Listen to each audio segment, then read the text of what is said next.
Hi అండి. నమస్తే. Welcome back to our channel voice of Lakshmi. Purnima Pemmaraju garu రచించిన బాధ్యతలో హక్కు అనే ఒక చక్కటి కథను వినేద్దామండి. కథ మొదలు పెడదామా? కూతురన్నా కొడుకన్నా ఒకటే, తేడా ఏం లేదు అనడం మాటల వరకే. మనస్ఫూర్తిగా ఎంతమంది అలా భావిస్తారన్నది గ్యారంటీ లేదు. కృతి గొంతు విని కాఫీ పట్టుకెళ్తున్న వసంత గుమ్మం దగ్గరే ఆగిపోయింది. నువ్వైతే అలా అనుకోనక్కర్లేదు. మీ ఇంట్లో నిన్నెలా చూస్తారో మేము చూస్తూనే ఉన్నాంగా. మన చిన్నప్పటి నుంచి మీ తమ్ముడికి నీకు మధ్య ఎప్పుడూ ఏ డిఫరెన్స్ లేదుగా.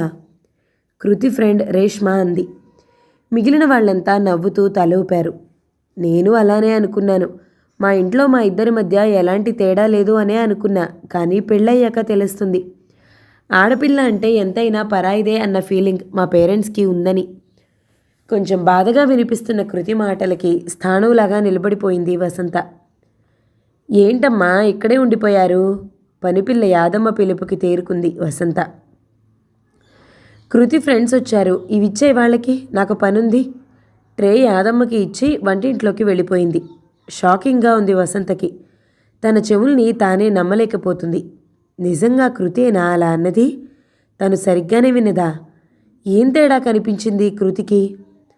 అలాంటి తేడా ఏది కృతికి అనిపించకూడదని పుట్టినప్పటి నుంచి తనని ప్రిన్సెస్ లాగే చూసుకుంటూ వచ్చాం కదా. అయినా ఎందుకలా అనిపిస్తుంది? వసంతకి గతమంతా గుర్తుకొస్తుంది. అమ్మా, నేను అక్క కూడా బస్ ఎక్కి కాన్వెంట్కి వెళ్తాం అన్నయ్యలతో పాటు.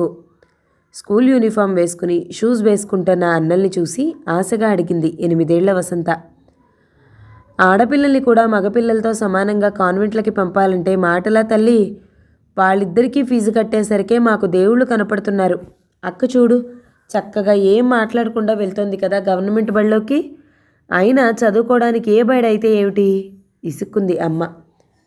అయితే అన్నలిద్దరినీ కూడా మాతో మా బడికే పంపు, చదువుకోవడానికి ఏదైతే ఏం అన్నావుగా, ఉక్రోషంగా అంది వసంత. వాళ్లతో మీకు పోలికేమిటే? వాళ్ళు మగపిల్లలు, చదువుకుని ఉద్యోగాలు చేయాలి. మీరేం చేస్తారు? ఉద్యోగాలు చెయ్యాలా, ఊళ్ళేలాలా?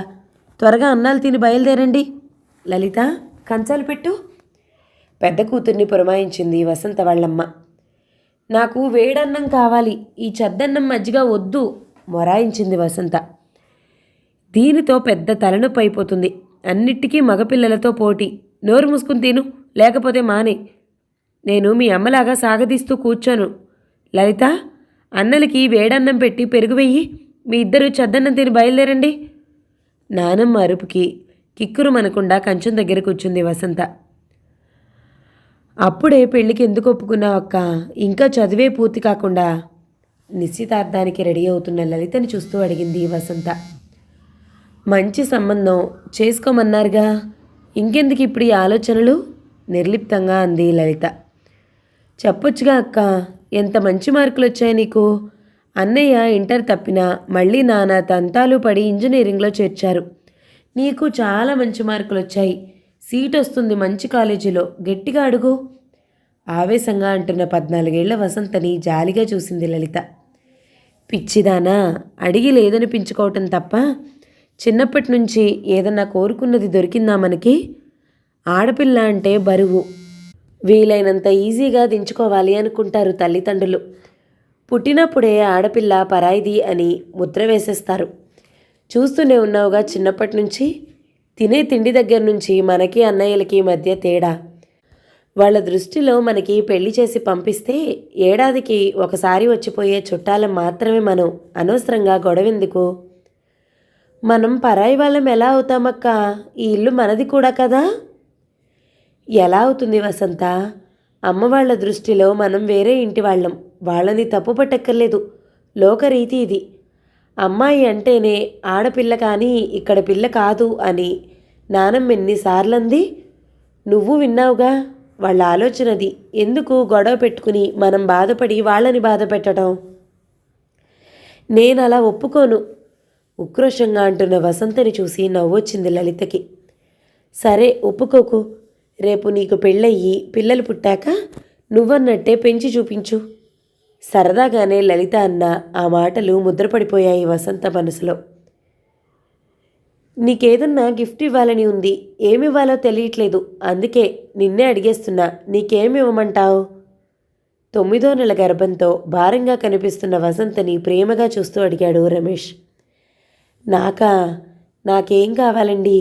అడగకుండానే అన్నీ అమర్చే భర్త, అర్థం చేసుకునే అత్తగారిల్లు రెండూ దేవుడే ఇచ్చాడు. అయినా సడన్గా గిఫ్ట్ ఇవ్వాలనే కోరికేమిటి? నవ్వుతూ అడిగింది భర్తని వసంత. నువ్వు నాకు ఎంత అమూల్యమైన గిఫ్ట్ ఇవ్వబోతున్నావు? నేనేమిచ్చినా దాని ముందు తక్కువే. అయినా సరే ఏదన్నా ఇవ్వాలనిపిస్తుంది. ప్లీజ్ ఏం కావాలో చెప్పవా? గడ్డం పట్టుకుని బతిమాలుకున్నాడు రమేష్. అయితే నాకు మాట కావాలి, ఇస్తారా? చెప్పు, ఏం కావాలో. పుట్టేది ఎవరో తెలీదు కానీ అమ్మాయి పుడితే తనని ఏ రకంగానూ తక్కువగా చూడనని మాటివ్వండి. తనకి అన్నిటిలో అన్ని రకాలుగా సమాన హక్కు ఉండాలి. ఎప్పుడూ తన మీద వివక్ష చూపించకూడదు. అలా అని మాటివ్వండి. చేయి చాపింది వసంత. ఏయ్, ఏంటిది వసు? అసలు ఎందుకు అలా చేస్తావు? నువ్వు ప్రత్యేకించి అడిగి మాట తీసుకోవాలా? మనకి అమ్మాయి పుడితే అంతకన్నా కావాల్సిందే ఉంది. మేము ముగ్గురము మగపిల్లలమే. అన్నయ్యలిద్దరికీ మళ్ళీ మగపిల్లలే.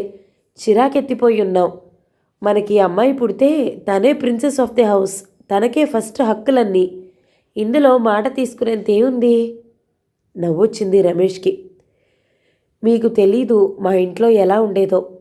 నేను అక్క ఎలాంటి సిట్యుయేషన్స్ ఫేస్ చేశామో.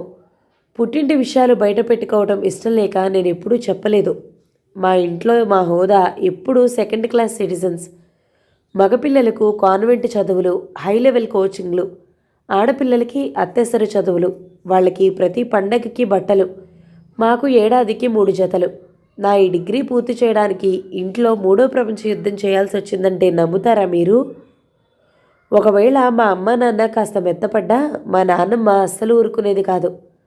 ఆడపిల్ల అంటే అక్కర్లేని ఖర్చుగా ఫీల్ అయ్యేది. అంతెందుకు, మొన్నీ మధ్యనే మా ఇల్లు అమ్మారు. మా ఇద్దరికీ ఒక్క మాట కూడా చెప్పలేదు. నాకు అక్కకి ఎంత బాధ అనిపించిందో. చెప్పలేదేం అని అడిగితే మా ఇల్లు మా ఇష్టం, మీకు పెళ్లి చేసి పంపేశాం, మీకేం హక్కు లేదు ఇంకా అన్నాడు అన్నయ్య. ఆస్తిలో హక్కు కోసం కాదు అడిగింది. మేము పుట్టి పెరిగిన ఇల్లు, అటాచ్మెంట్ మాకు ఉంటుందిగా. ఒక్కసారి చూసుకునే వాళ్ళం కదా. పెళ్ళైనంత మాత్రాన మీకేం సంబంధం లేదు అన్నట్టు అంటే ఎంత కష్టంగా ఉంటుంది. గాఢంగా శ్వాస తీసుకుంది వసంత. అందుకే అడుగుతున్నా, మన పిల్లలు ఎవరన్నా కానీ అందరినీ ఒకేలా చూడాలి, సమాన హక్కు ఉండాలి, సమానంగా ప్రేమించాలి. ఇదే నాకిచ్చే గిఫ్ట్. ఇస్తారు కదూ? చేయి చాపింది. సమానం కాదు. నేనైతే అమ్మాయికి ఫస్ట్ ప్రిఫరెన్స్, అబ్బాయికైతే సెకండ్ క్లాస్ సిటిజన్. గట్టిగా నవ్వుతున్న రమేష్ని చిరుకోపంగా చూసింది వసంత. సారీ, కోపం తెచ్చుకోకు. సరే, మాటిస్తున్నా చూడు. మన ప్రేమ కానీ, మన ఆస్తి కానీ మన పిల్లలందరికీ సమానం. వాటి మీద హక్కు సమానం. ఎక్కడా ఎలాంటి తారతమ్యం మనం చూపించం. సరేనా? చేతిలో చెయ్యి వేసి దృఢంగా చెప్పాడు రమేష్. అనుకున్నట్టే అందరి కోరిక తీరుస్తూ పుట్టిన అమ్మాయిని చూసి పొంగిపోయాడు రమేష్. అతని కుటుంబం కూడా. 2 తరాల నుంచి ఇంట్లో అమ్మాయి లేకపోవడంతో అందరికీ ముద్దే కృతి అంటే. కృతి పుట్టిన 2 ఏళ్లకి అర్జున్ పుట్టాడు. కానీ కృతికి గారాబం ఏమాత్రం తగ్గలేదు. రమేష్ ముందన్నట్టుగానే కూతురు తర్వాతే ఎవరన్నా ప్రిన్సెస్లానే చూసుకున్నాడు. తను ఏం చదువుతానంటే అదే, ఎక్కడ చదువుతానంటే అక్కడే చదివించారు. ఎన్ని మంచి సంబంధాలు వచ్చినా కూడా తన చదువు పూర్తయి పెళ్లికి తను గ్రీన్ సిగ్నల్ ఇచ్చాకే తనకి నచ్చిన అబ్బాయినిచ్చి పెళ్లి చేశారు. తమ తదనంతరం ఆస్తిపాస్తులన్నీ ఇద్దరు పిల్లలకి సమానంగా రాసి రిజిస్టర్ కూడా చేశాడు రమేష్. ఇప్పటి నుంచే ఎందుకు ఆ వీలునామా అని అందరూ అంటున్నా కూడా పట్టించుకోలేదు. తను నిర్లక్ష్యం చేయబడ్డానని కూతురు కలలో కూడా అనుకోకూడదనే ఇంత కష్టపడ్డారు. అయినా కృతికి అలా అనిపిస్తుందంటే ఎక్కడ జరిగింది తప్పు? రమేష్ వింటే అసలు తట్టుకోగలడా? కూతురు అలా ఫీల్ అవుతుందంటే. తలనొప్పి వచ్చేసి రూమ్లోకి వెళ్ళి తలుపేసుకుని పడుకుండిపోయింది వసంత. అమ్మా, ఈ టైంలో పడుకున్నావేమిటి? కృతి పిలుపుకి లేచి కూర్చుంది. ఏం లేదు, తలనొప్పిగా ఉందని పడుకున్నాను, నిద్ర పట్టేసినట్లుంది. ఇందాకటి దాకా బాగానే ఉన్నావుగా, ఇంతలో ఏమైంది? ఏమో తెలీదు, నొప్పి వచ్చింది అంతే, కొంచెం ముక్తసరిగా అంది వసంత. నేనన్న మాటలు విన్నావో డిస్టర్బ్ అయ్యావని చెప్పొచ్చుగా. అవును, నేనేం చెప్తున్నానో పూర్తిగా వినాలిగా, మధ్యలోనే వెళ్ళిపోయావేం? నవ్వుతూ అంటున్న కృతిని చూసి కోపం వచ్చింది వసంతకి. నేను వినాలనే మాట్లాడావా ఆ మాటలన్నీ? ఎందుకు? ఎప్పుడైనా నీకేదన్నా తక్కువ చేశామా? ఇందాకటి నుంచి ఎంత ఆలోచించినా నాకు గుర్తు రావట్లేదు మా తప్పేమిటో. మీ ఇద్దరికీ ఏదన్నా సమానంగా ఇవ్వాలనే మా తపన. అలానే ఇచ్చామనే అనుకున్నాం. అయినా నీకు ఏదో తక్కువైనట్టు అనిపిస్తుందని తెలిసాక నాకు తట్టుకోవటం కష్టంగానే ఉంది, బాధగా అంది వసంత. నాకు తక్కువ చేశారని నేను అన్నానా అమ్మా? నిజానికి ఇద్దరిలో నాకే ఎక్కువ చేశారు మీరు. ఏ డిమాండ్ అయినా చిన్నప్పటి నుంచి ముందు నాదే తీర్చారుగా. ఎలా అంటానలా? మరి నువ్వు అన్నదేమిటి? పెళ్ళయ్యాక తెలుస్తుంది ఇద్దరం సమానం కాదని, నిన్ను పరాయి పిల్లగా అనుకుంటున్నామని అనేగా. ఎందుకలా అనిపించింది? నీ పెళ్ళైన ఈ 10 ఏళ్లలో ఇప్పటికీ ఏ పండగైనా ఫంక్షన్ అయినా ముందు నీకు చెప్పాకే తమ్ముడికి ఫోన్ చేసి చెప్తాను. ఈ ఇల్లు, మా మిగిలిన ఆస్తులు అన్నీ మీ ఇద్దరికీ సమానంగా రాసేశాం. ఎక్కడ నీ హక్కుకి భంగం కలుగుతుందో అని నీకన్నా కూడా ఎక్కువగా నేను మీ నాన్న ఆలోచిస్తాం. చెప్పుకుపోతున్న వసంత చేయి పట్టుకుని ఆపింది. అవునమ్మా, నాకన్నిటిలో సమాన హక్కు ఇచ్చారు. మరి బాధ్యతలో హక్కు ఎందుకు ఇవ్వట్లేదు? సూటిగా అడిగింది కృతి. బాధ్యతలో హక్కేమిటే? నాకు అర్థం కావట్లేదు. అన్ని రకాలుగా కొడుకు కూతురు సమానమని మీరనుకున్నప్పుడు మీకేదన్నా అవసరం వస్తే నన్నెందుకు పక్కకి పెడుతున్నారు? ఇది ఎప్పటి నుంచో అడగాలనుకుంటున్నాను, కానీ మీరు బాధపడతారని అడగలేకపోయాను. కానీ నాకు ఇది కరెక్ట్గా అనిపించట్లేదమ్మా. అందుకే నువ్వు అక్కడ ఉన్నావని చూశాకే ఇలా అయినా నా మనసులో ఉన్నది తెలియపరుద్దామని అలా మాట్లాడాను. కానీ నువ్వు పూర్తిగా వినకుండానే వెళ్ళిపోయావు. ఏమంటున్నావు కృతి? ఏమిటి నీ బాధ? నాకు చెప్పడానికి అడ్డేమిటి చెప్పు. 2 ఏళ్ల క్రితం నాన్నకి హార్ట్ ఆపరేషన్ అయింది. నేను చెప్పాను మనీ సర్దుతానని. మీరేమన్నారు? మా దగ్గర ఉంది, అక్కర్లేదని అన్నారు. కానీ తమ్ముడిని అడిగి తీసుకున్నారు, అవునా? లాస్ట్ ఇయర్ నువ్వు పడిపోయావు. 4 నెలలు రెస్ట్ అంటే నేనెంత బతిమాలాను నా దగ్గర వచ్చి ఉండమని. కాదని తమ్ముడి దగ్గరికి వెళ్ళారు. చంటి పిల్లతో ఉంది నీ కోడలు. ఆ అమ్మాయికి ప్రాబ్లం అవ్వదా? నా పిల్లలంటే పెద్దవాళ్ళయ్యారు. నా దగ్గరికి రావడానికి మీకేమిటి ప్రాబ్లం? ఇలాంటివి చాలాసార్లే జరిగాయి. నాకు అవసరమైనప్పుడు నా హక్కుగా మిమ్మల్ని ఎన్నిసార్లు పిలిచాను? మీకు అవసరం ఉన్నప్పుడు నేను చూసుకుంటా అంటే ఎందుకు ఒప్పుకోరు? నా ఇల్లు మీకు పరాయిగా ఎందుకు అనిపిస్తుంది? కృతి ప్రశ్నకి జవాబేమీ ఇవ్వలేకపోయింది వసంత. నాకు అర్థమైంది ఏమిటంటే అమ్మా, మీరు నమ్మింది మనస్ఫూర్తిగా ఆచరించటం లేదు. ఇద్దరూ సమానమంటే అన్నీ సమానంగా ఇవ్వాలి. మీ సుఖంలోనే కాదు, కష్టంలోనూ నాకు భాగం ఇవ్వాలి. హక్కులతో పాటు బాధ్యతలు కూడా అప్పచెప్పాలి. లేదంటే నాకు ఇప్పుడు మీరు నన్ను పరాయిగా చూస్తున్నారు అనిపిస్తున్నది నిజమే అవుతుంది. అమ్మాయిలకి అన్నిటిలో సమాన హక్కు కావాలమ్మా. అలానే బాధ్యతలో కూడా సమాన హక్కు కావాలి. ఇందాక నా ఫ్రెండ్స్కైనా ఇదే చెప్పాను. ఇదంతా నువ్వు నాన్నకి చెప్తే సరే, లేకపోతే నేనే చెప్తాను. బాధ్యతలో నా హక్కు నాకిమ్మని. నిజానికి సమానంగా కాదు, నాకు కొంచెం ఎక్కువ ఇవ్వాలి. మొదటి నుంచి అలానే ఇచ్చారు కాబట్టి. నెమ్మదిగానే చెప్పినా చాలా స్పష్టంగా చెప్పింది కృతి. కృతి మాటలతో తమ ఆలోచనలో ఎక్కడో ఉన్న చిన్న తప్పును అర్థం చేసుకుంది వసంత. అందువల్ల కూతురు ఎంత హర్ట్ అయిందో అర్థమైంది. ఇంకెప్పుడు ఇలా జరగదు తల్లి.